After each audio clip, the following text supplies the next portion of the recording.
Hi friends, good morning to all of you. Today we are going to start a grammar topic. Name of the grammar topic is parts of speech. Now let's see the definition of parts of speech. Words are divided into different kinds or classes according to the work they do in a sentence are called parts of speech. जसे कसे मराठीमध्ये शब्दांच्या जाती ह्या 8 आहेत, त्याचप्रमाणे इंग्रजीमध्ये सुद्धा शब्दांच्या जाती ह्या 8 आहेत. So let's see those 8 parts of speech in English. The first one is noun. Now let's see the definition of noun in English first. A noun is a word used as the name of a person, place or thing. आता हीच व्याख्या आपण मराठीमध्ये पाहूयात. नाम म्हणजे एखाद्या व्यक्तीस, जागेस अथवा वस्तूस दिलेले नाव होय. Now let's see some examples of nouns. First example is Luther Burbank was an agricultural wizard. Second one, Matheran is a beautiful hill station. And the third one, it is my computer. In these three examples, Luther Burbank, Matheran and computer are the nouns.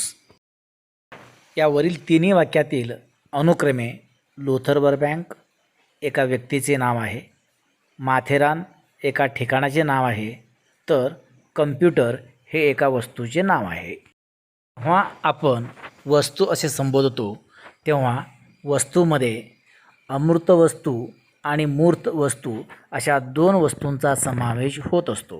मूर्त वस्तू म्हणजेच इंग्रजीमध्ये concrete things आणि अमूर्त वस्तू म्हणजेच abstract things. Now let's see the examples of concrete things and abstract things. In these four examples, the first two examples are the examples of concrete things and the last two examples are the examples of abstract things. In sentence number 1, the book and the table are the concrete things, and in example number 2, peacock is a concrete thing because these are the things which we can see with our open eyes, which we can touch. And in example number 3 and 4, honesty, courage and honor, these are the abstract nouns because these are the things which we cannot see with our open eyes. थोडक्यात ज्या वस्तू आपण उघड्या डोळ्यांनी पाहू शकतो, ज्यांना आपण स्पर्श करू शकतो, ज्यांची आपण चव चाखू शकतो, त्यांना मूर्त वस्तू असे म्हणतात. तर ज्या वस्तू आपणाला उघड्या डोळ्यांनी पाहता येत नाहीत, ज्या वस्तूंना आपण स्पर्श करू शकत नाही, अशा वस्तूंना अमूर्त वस्तू असे म्हणतात. Now let's discuss the second part of speech. Name of the second part of speech is pronoun, ज्याला आपण मराठीमध्ये सर्वनाम असे म्हणतो. First let's see the definition of pronoun. A pronoun is a word used instead of a noun. आता हीच व्याख्या आपण मराठीमध्ये पाहूयात. सर्वनाम म्हणजे नामाऐवजी वापरलेला शब्द होय. There are 7 pronouns in English. Out of these 7 pronouns, some are singular pronouns and some are plural pronouns. Again these singular and plural pronouns are divided into 3 different persons, that is first person, second person and third person. There are 4 forms of these pronouns. The first one is nominative, second one objective, third one possessive and the last one is reflexive pronouns. Now let's turn to the third part of speech, that is an adjective, ज्याला आपण मराठीमध्ये विशेषण असे म्हणतो. आता प्रथमतः आपण विशेषणाची इंग्रजीमधून व्याख्या पाहूयात आणि त्यानंतर मराठीमधून व्याख्या पाहूयात. प्रथमतः इंग्रजीमधील असणारी व्याख्या. An adjective is a word used to add something to the meaning of a noun or a pronoun. आता हीच व्याख्या आपण मराठीमध्ये पाहूयात. विशेषण म्हणजे एखाद्या नामाबद्दल किंवा सर्वनामाबद्दल अधिक माहिती सांगणारा शब्द होय. Now let's see some examples of adjectives.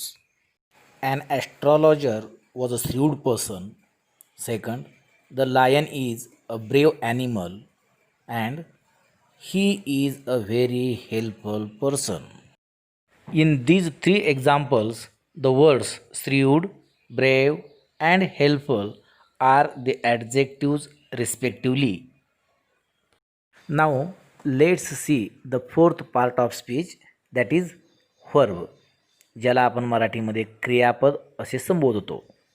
Now, let's see the definition of verb in English first. A verb is a word which gives complete meaning to a sentence. म्हणजेच मराठीमध्ये वाक्याला अर्थपूर्ण करून देणाऱ्या शब्दास क्रियापद असे म्हणतात. For example, I eat a mango.